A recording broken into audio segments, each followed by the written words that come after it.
So today we're going to continue our discussion of producer theory. Remember the first few lectures we developed consumer theory and where the demand curve came from.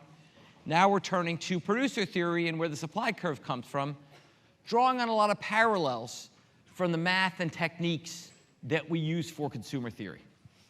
So we're going to start today by talking about the key construct, a key construct of producer theory, which is short-run cost curves. Remember, the short run is the period of time over which some inputs are fixed, in our case capital, and other inputs are variable, in our case labor. Okay? So basically, we last time developed a firm production function. Now I want to translate that production function into costs. And why do we want to do that? Because remember, the way firms maximize profits is by minimizing costs, by producing goods as efficiently as possible at minimum costs. Remember, our production function from last time was little q equals the square root of L times K. Okay? That was our production function. Now, what we want to do today is write down a new function, which is what does it cost to produce little q? For any given L and K, what's it cost? Well, the cost of producing little q, which is a function of q, is equal to the amount of capital you have, which is fixed, times the rental rate of capital. Remember, that's the price of machines is their rental rate, plus the amount of labor, which is a function of Q times the wage. So basically, your choice variable is how many workers you want to have. To decide how much Q you want to produce, you're going to decide how many hours of labor or workers you want to employ. By the way, I will talk interchangeably between hours of labor and workers. There's no right measure of L. It depends on the context, etc. So don't feel like it's just two different ways of measuring the L input. So it matters less when I say hours of work versus workers. If it's an important distinction, I'll tell you. But right now, I'm using two different ways of measuring L. The bottom line is it's a labor input. Okay?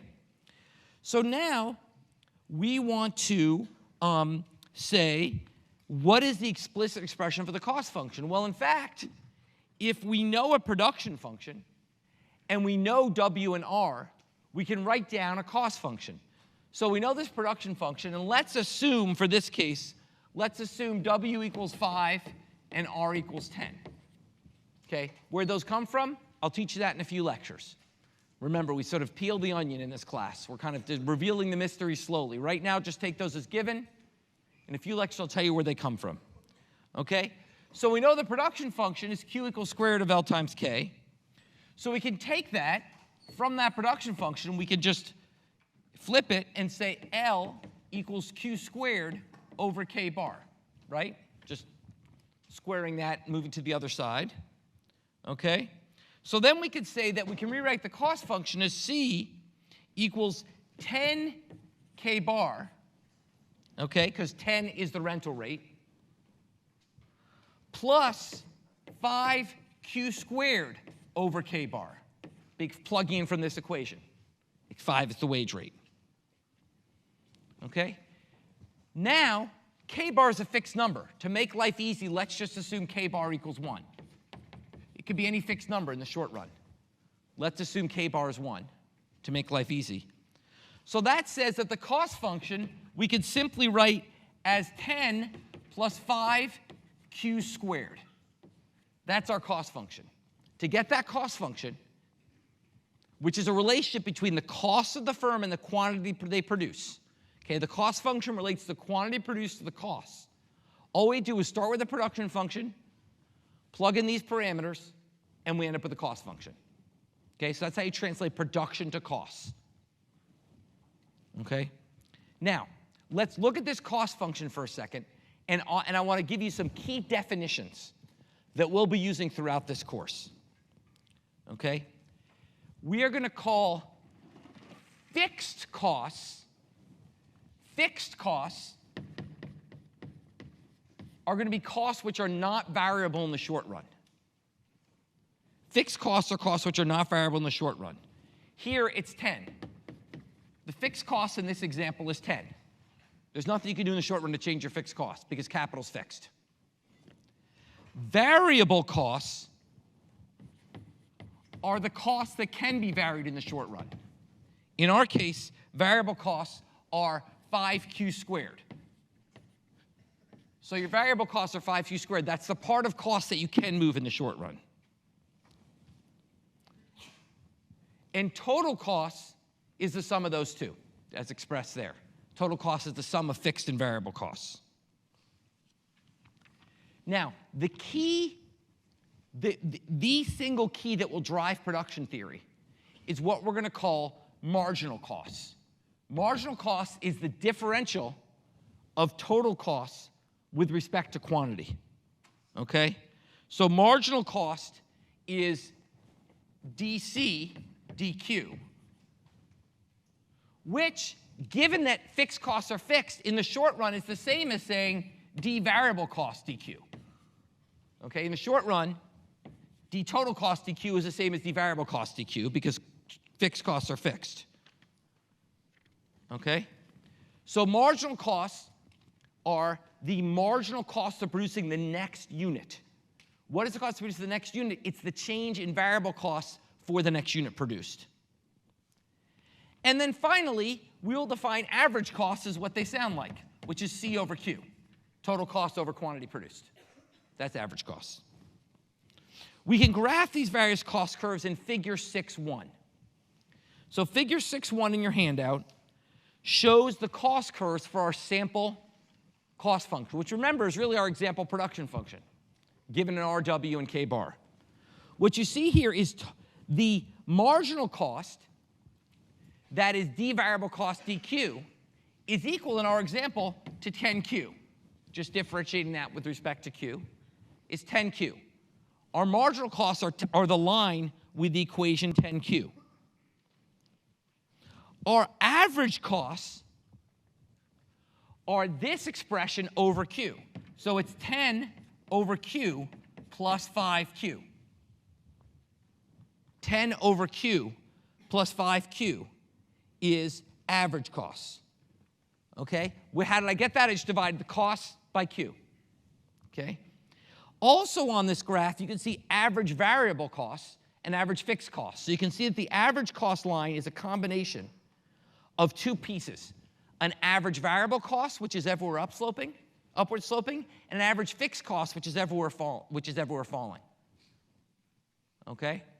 So average costs themselves first fall, then rise. Average costs first fall, then rise. Why is that? Well, that's because at first you have these big fixed costs you have to sort of pay off. But over time, the fixed costs get small relative to variable costs, so over time it rises. Okay, so average costs sort of first fall because the first couple units, your costs are very high. Your costs are super high at the start because you have all these fixed costs. Each unit, those fixed costs per unit fall and fall and fall. That's the AFC line. Fixed costs per unit fall and fall and fall, whereas variable costs per unit rise and rise and rise. And the minimum of average costs is where it crosses the marginal cost curve. It's just mathematical. The minimum, if you take a function, the minimum of the average is going to be where it intersects the margin. Okay? Because wherever the average cost is, wherever the marginal cost is above the average cost is rising. Wherever the marginal cost is below the average cost, it's falling. Therefore, marginal cost intersects average cost at the minimum. Okay? In other words, if average cost, if you're to the point to the left of 1.5, if you're using less than 1.5 units, marginal costs are below average costs. Okay? So by producing more, you drive average cost down because the marginal cost is less than the average cost. So as you increase production from 1 unit to 1.5 unit, you drive average cost down. But once marginal cost is above average cost, increasing production drives average cost up. And that's why marginal cost hits average cost at the minimum. Okay? Questions about those relationships or those graphs? Okay, so now let's go back and note a key relationship between marginal cost and something we discussed last time, the marginal product of labor. Okay? Remember, cost equals K bar times R plus L times W. If you differentiate this with respect to Q to get the marginal cost, you get marginal cost equals W times dL dQ. Okay, because this term drops out. And so you just differentiate by the law of you get W times dL dQ. Okay?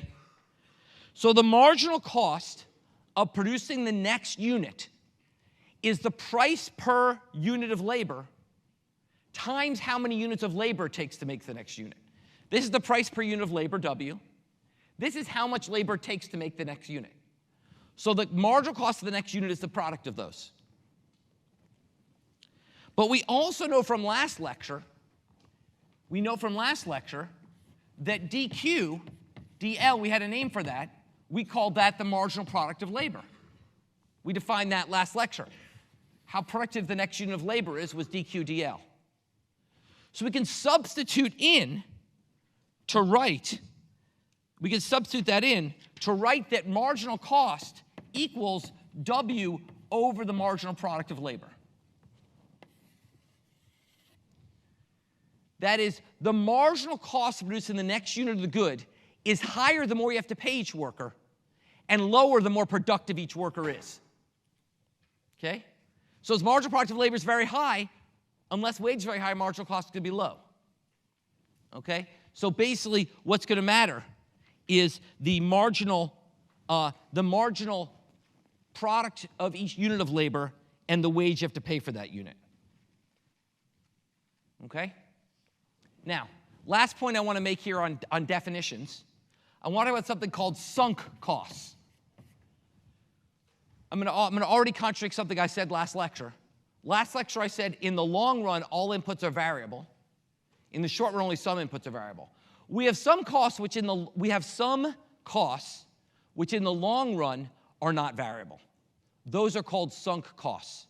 Those are costs where once you make them, you can never get them back. A fixed cost is something like a machine.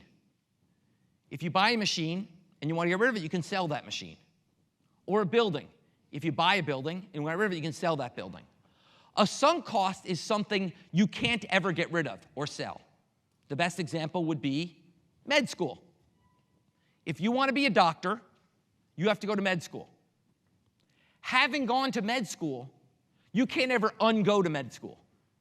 You have paid that cost of time and money, and you're done. It's sunk.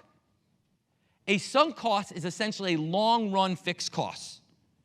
It's something where once you make that investment, you never get it. There's no way to get it back. Now, you can get benefits from it. I'm not saying it's not a good idea. I'm just saying, unlike a building which you could sell or a machine which you could sell, med school, you can't sell your med school experience. Okay? And this is very important because it leads to a very counterintuitive difference between sunk costs and fixed costs, something which trips people up all the time, which is that sunk costs are irrelevant to decision-making once they're paid.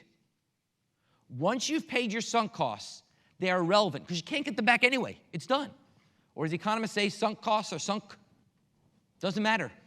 It's irrelevant. Now, here's why that matters in real life. Let me talk about a simple example.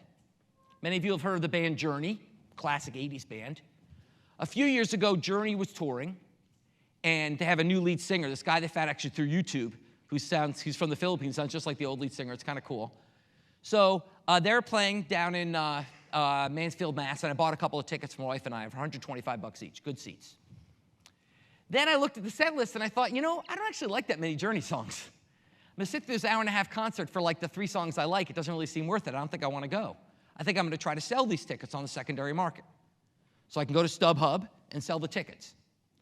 The question is, I had paid $250 for those tickets. How should that impact the price I set on StubHub? The money I paid for those tickets, how should that money, forget everything else, just the money I paid, how should it impact the price I set on StubHub? Yeah. It shouldn't. Why not? It's a sunk cost. I paid it already. It's irrelevant. It's done. I already paid the $250. It's gone. I might feel sad, but it's gone. How should I decide what to put the tickets on sale for at StubHub? Well, it's a function of two factors. First is I can look at what things are selling for and try to use the market. That's one thing. But let's say I had no information. Let's say I had no information on the market. Leave that aside. It's just an internal decision on what I'm willing to sell tickets for. How should I decide? Yeah. Well, that's one way to think about it. You'd not be willing to pay to buy tickets. That's one way.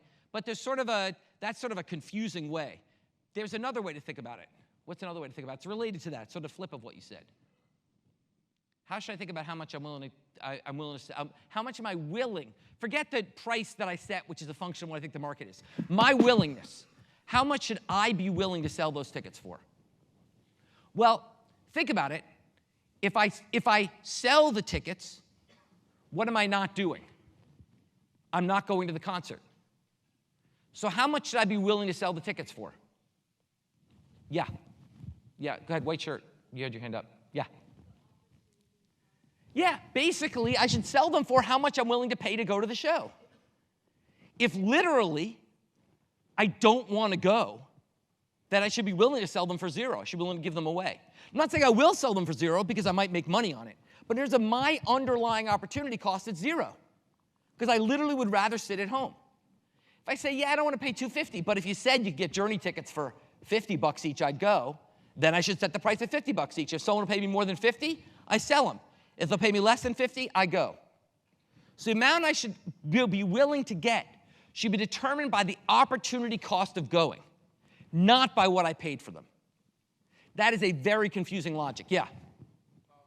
But even though it's sunk costs, can't you, why, I feel like I would think about trying to recover those sunk costs. You would, because that's the way humans think, but it's wrong. Isn't that a real thing? It's not a real thing. You could get it back. You wouldn't have lost anything then. But it doesn't matter. They're already gone. So once again, let me think of it this way. Let's say that the fact you've paid the costs makes you sad. You've paid those costs, you made them sad. But right now, whatever you sell them for, okay, that's all you can get back. So let me put it this way. Let's say I could go online and sell them for $500 each. Can I only sell them for $250 because that's what I paid for them? No.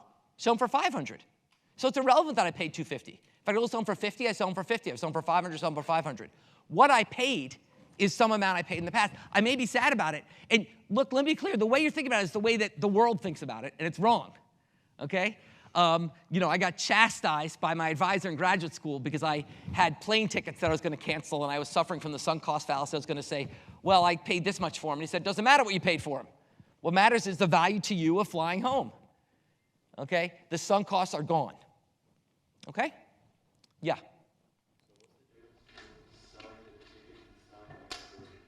Selling what?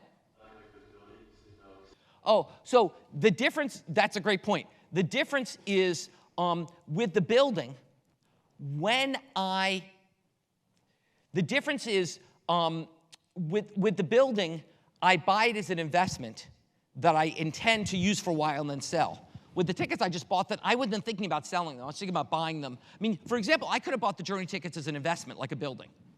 I could have bought the Journey tickets and said, well, look, I'm going to pay this for them because I can get that for them. I plan to sell them. But I wasn't planning to sell them. I just bought them. I thought I was done. Then things changed. So from my new perspective, they were sunk. It's a good question. Good questions. Yeah? Sunk costs are basically goods that you didn't want to sell in the first place? Sunk costs are things, investments you make.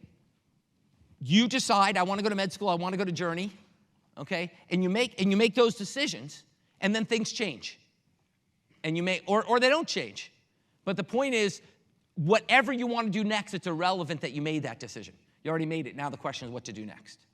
It's not an easy concept, but it's an important one. Yeah?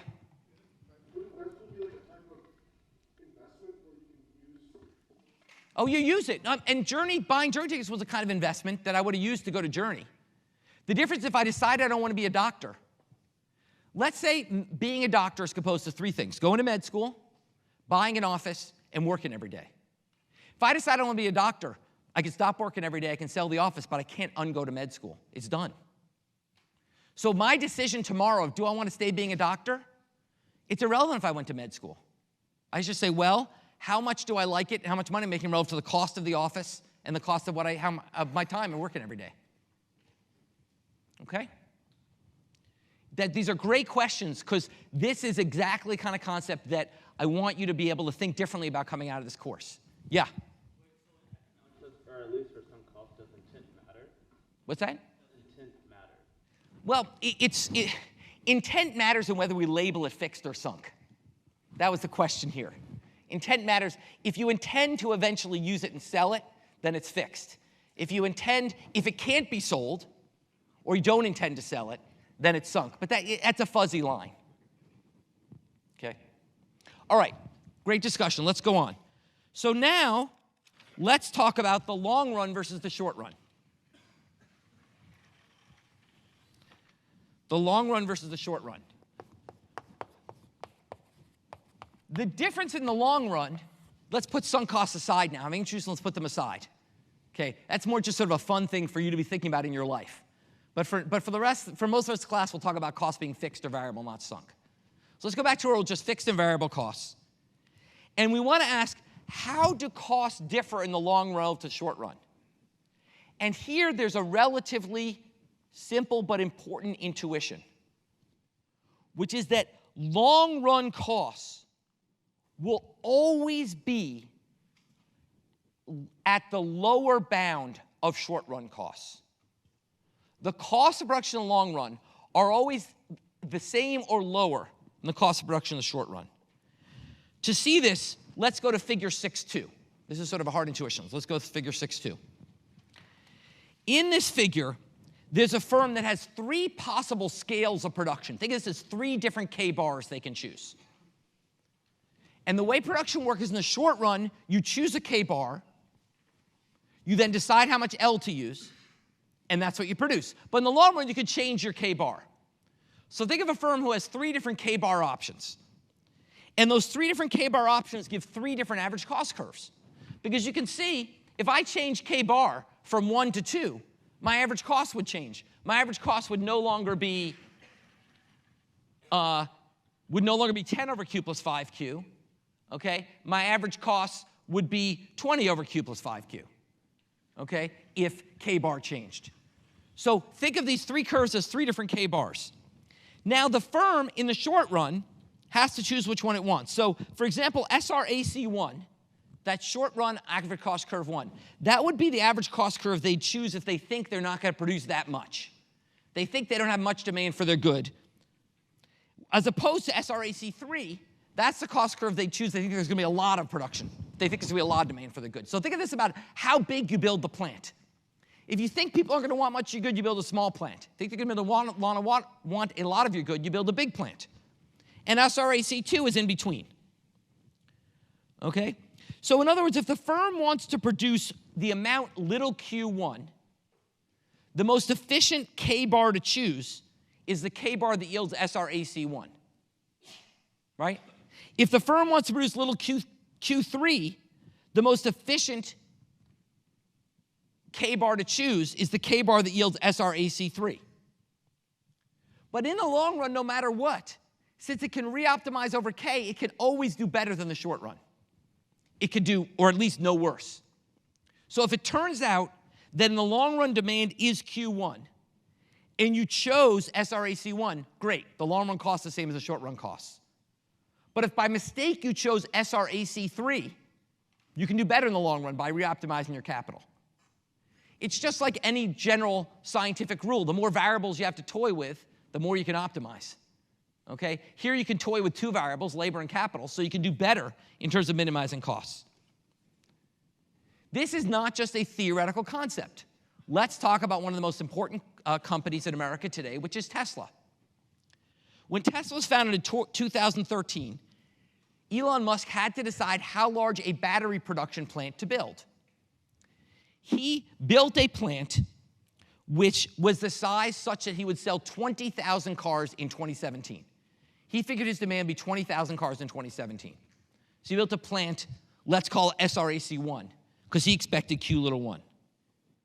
What happened was he got Q little 3. By 2017, there was a 200,000 person waiting list for Teslas. because they couldn't produce the batteries fast enough. So Elon Musk realized he built too small a plant. So he then has built the largest electric battery plant in the world in Nevada. He's gone from SRAC1 to SRAC3. This plant can produce 500,000 cars a year.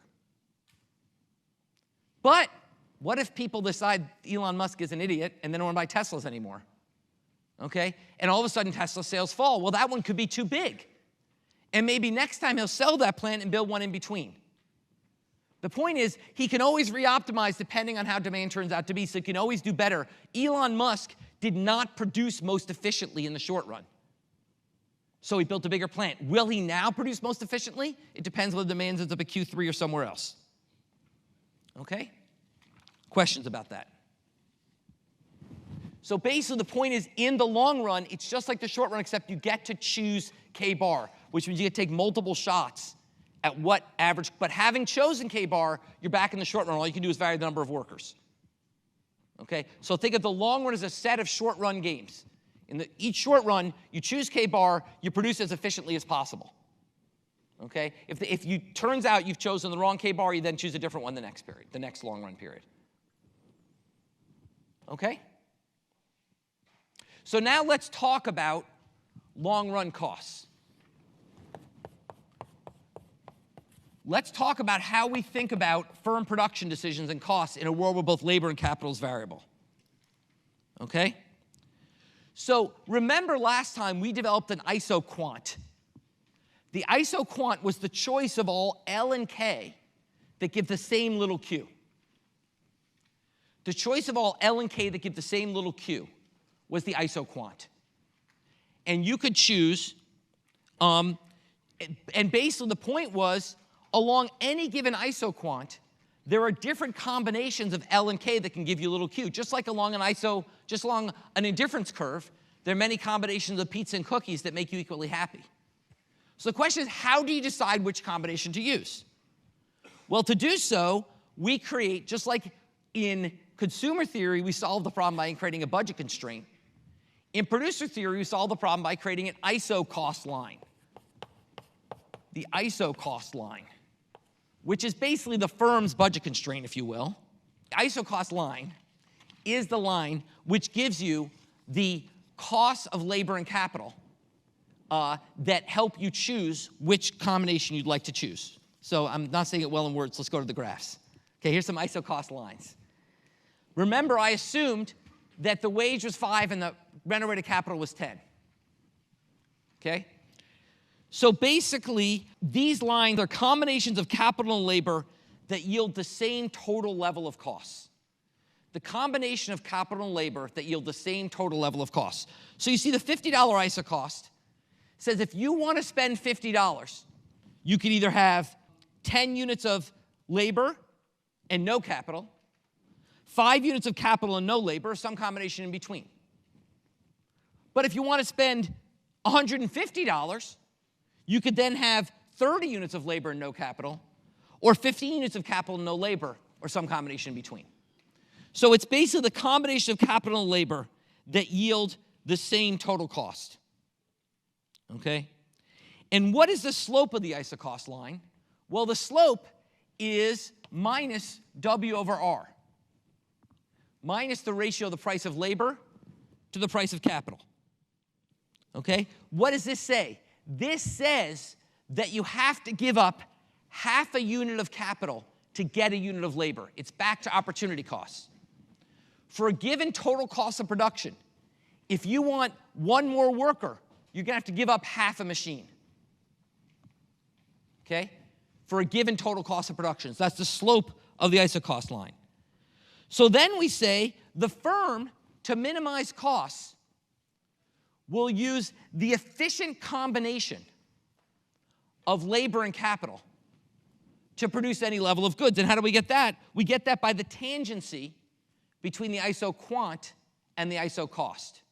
The tangency between the ISO quant and the ISO cost gives us the efficient combination of capital and labor for any level of production, little q. So for example, going back, keeping these ISO cost lines and going back to our production function and our therefore cost function, we can draw the ISO quant, okay, for production. Okay, so we start with the production function. We start with our production function, Q equals square root of L times K. Okay? We know that the slope of the isoquant slope we defined last time is minus MPL over MPK. MPL over MPK. So at the tangency, we set these two things equal. We set MPL over MPK equal to W over R. That is, in the optimum, with this example, okay, you set these things equal. You always set the slope of the isocost line equal to the slope of the isoquant. But in this example, that is such that you want to use half as much capital as labor. You want to basically use, because basically, if you look at MPL, if you use our example we defined last time, setting these equals says, remember from last time, the MPL was minus L over K. Here we're saying to equal to minus W over R. Okay, if you remember last time, we solved for the marginal, the MRTS, K over L. K over L. K over L. So minus K over L equals minus W over R. Minus K over L, we defined last time as the marginal rate of technical substitution. Okay, which is generally this formula, but in our specific case, it's that. Minus WR is the price ratio. The marginal rate of technical substitution is the slope of the isoquant. Minus W over R is the slope of the price ratio.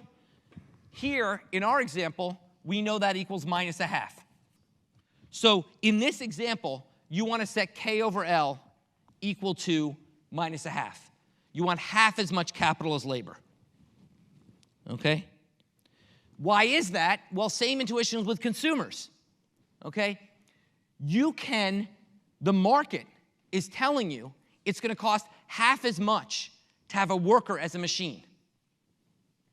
Your technology is telling you, okay, that you're basically indifferent, that basically you, at the point you're at, you're basically, the trade-off between workers and machines is K over L. So you set those equal. And that gives you the rule that you want to set in our particular example. K over L is equal to minus W over 2. So let me review again. A, the isoquant curve comes from production function and delivers the marginal rate of technical substitution, which is this, step 1, okay? Step 2, the isocost has a slope of this. Step 3, you set them equal, so you get minus K over L, which is what this is, equals minus a half, which is what that is. So use capital and labor until using half as much capital as labor. And once again, you can use the same kind of examples we use for consumer theory to show you why. If you weren't using half as much capital as labor, you'd be getting it wrong. You should show yourself at home. Remember last time we had points where the indifference curve wasn't tangent to the budget constraint. We showed why they were wrong. You can do the same thing here. You can draw points where the isoquant is not tangent to the isocost and show you why that's inefficient. Why it's inefficient production. Okay? Now, questions about that? Yeah. Oh, that's a K. Oh, Jesus. That's that. Let me make sure I get the inversion right. It's MPL over MPK. Sorry about that. That's not any better. MPK. MPL over MPK. Thank you for asking. Once again, 70% of the class had no idea what those were, so you did a good service. Yeah, go ahead. For this example, yes. The general formula is that the MRTS equal to the input price ratio. That's the general formula. So the general formula is you set minus MPL over MPK equal to minus W over R. That's the general formula. In our particular case, that amounts to K over L equals a half. Yeah? So, your Tesla, you're like restructuring what cost and what quantity is producing. Is there a version of the instrument substitution type producing? That's a really interesting question that we won't really get into. I think the difference is, actually, I will teach you why I won't get into it, because firms, it's a good segue to why firms are not the same as consumers. And I'll talk about that in a minute. Other questions? Okay, well, that's a great segue, which is when we did consumer theory, we were done here. We said, well, I just find the point where this is true. That's the optimal bundle. And then I think come in substitution effects and all that, as was pointed out. This is why producer theory is harder, because we're not done. Why aren't we done? Because I didn't tell you the right ISO cost. With consumer theory, I gave you a budget constraint. I'm not giving you an ISO cost here. I'm just saying there are multiple possible ISO costs. Therefore, there are multiple possible tangencies. So with consumer theory, I gave you a budget constraint, and therefore I told you 2 equations and 2 unknowns gives you the answer. Here, 2 equations, 2 unknowns does not give you the answer. It just gives you a formula. But how you apply that formula is going to depend on how big you want your firm to be, which ISO cost you want to choose. Well, how the hell are you going to choose that? That's where we have to add one more step. That's where producer theory gets one step harder. To see that, let's look at figure 6.5a. Figure 6.5a shows for different ISO costs how much capital and labor we want to use for our example. So the previous example, we were at point A. We were choosing to spend $50. That allowed us to produce square root of 12.5 units, okay, at a tangency of 5 units of labor and 2.5 units of capital. Okay, flip back and forth to figure 6.4. You'll see that's where we were, right? However, I could have said instead, no, I want to be bigger. I want to make more. I'm going to choose to spend 100. Then I would be at point B, where I could have 20 units, not 100. Square root of 50, it's 4 times. Yeah, I'm going to spend 200. Okay? So basically here, if I spend 200, I can have 20 workers and 10 machines. If I spend 200, I have 20 workers and 10 machines, and then I'll produce square root of 50. Which is right? I don't know. I haven't told you yet. How do you choose as a boss? Remember, capital's fixed. I'm only talking about, this is not the Elon Musk example. It's not capital. This is within the short run. This is how many workers do you hire? Well, you don't know. You could hire 10 workers, 20 workers, 30 workers. It depends how much you want to produce. How much you want to produce, that is the extra step we have to add for producer theory. We call this the long-run expansion path. This is essentially the combinations of labor and capital at every single Q that you would choose. In other words, you can map out, I haven't yet just told you which Q you're going to choose, but I've told you how to map out for each Q how much L and K you want to use. If you decide the Q you want is square root of 12.5, you choose 10 workers and 5 machines. If you decide it's a square root of 112.5, you choose 30 workers and 15 machines. Ultimately, the question is how much you want to produce. Now, in this example, the long-run expansion path is linear, but it doesn't have to be. For example, consider figure 6.5b. This is a long-run expansion path where capital is becoming less productive as you produce more.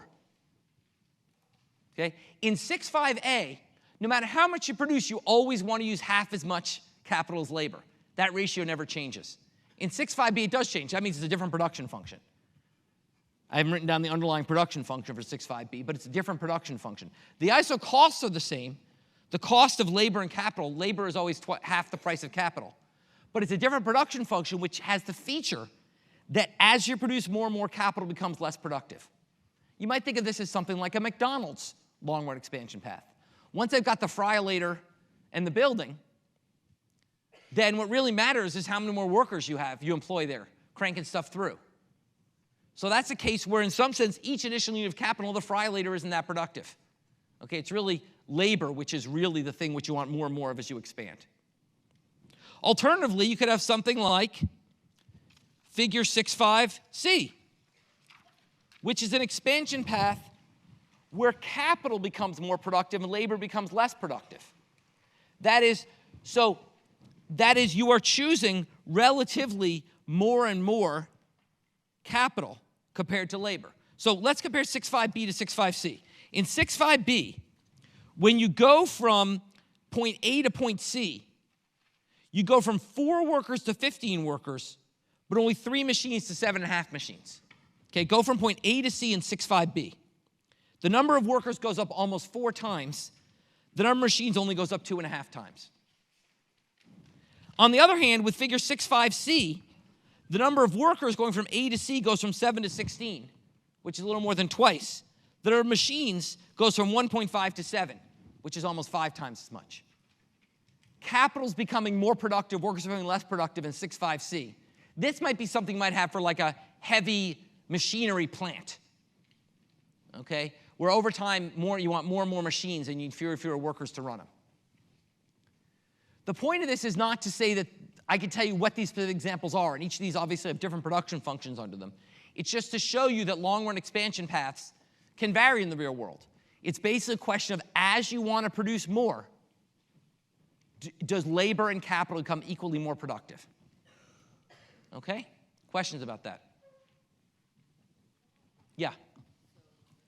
One of the 80% of startups that fail, like, do I choose my shutdown if I can't jump from 80? I haven't talked about shutdown yet.